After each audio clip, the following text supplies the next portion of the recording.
Hi, I'm Brendan Homan from Remax Property Shop, and once again I'm here with Scott Butler from Edge Financial Services. And Scott, look, today I just would like you if you could explain when we sell a person's property, how they go about discharging their mortgage so that when it comes to day of settlement, everything is ready to go, because we are seeing some instances where that's been delayed and why that may be happening. Well, it's a great question, Brendan. And so not many people sell their house regularly, so this can be forgotten when you're a seller. I guess you're trying to get into your next house, everything's a whirlwind, you've got to move, you've got to pack, and some of the things that you can forget about is actually letting your bank know that you're selling.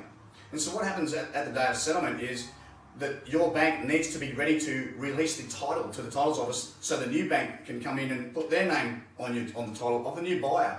Now, there's some real time frames here, Brendan, that people would often miss.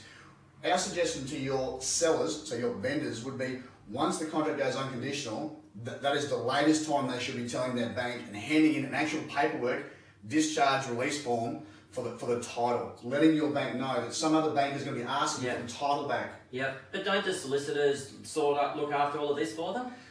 No, not really. It's not really the solicitor. I guess it's not really the solicitor's job to put the title discharge form in on time.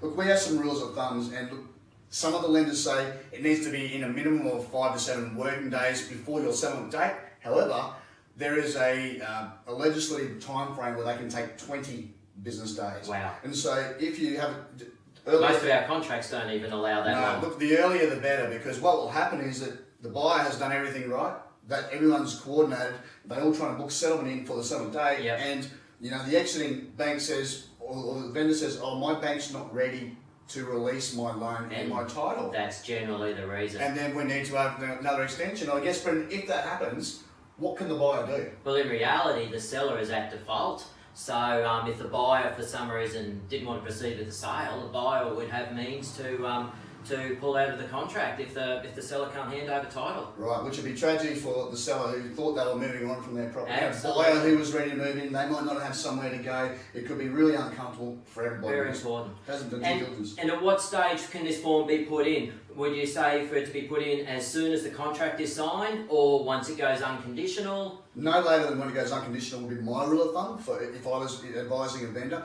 In reality, you could put it in early and the bank could get ready, and if the sale doesn't come off, then they just shred the form and nothing happens. It's business as usual. So there's no detriment to putting the form in early. You're not going to incur any fees from your lender because nothing has actually happened in the transaction. So really, once there's an offer, yes, you could, and you would not be disadvantaged. You'd be actually on the front foot. Absolutely. At least if you've got the form, you've got everything. The day you go unconditional, it's all filled out, or the very worst, ready to give to the bank, and have no hold-ups at settlement. Absolutely. Which is what we all want. Look, Scott, great advice. How can people get in touch with you? Look, you want to get in touch with me on our website, edge.net.au, or you can talk to Brendan Homan. Thanks for listening. I'm Brendan Homan from Remax Property Shop. Have a great day.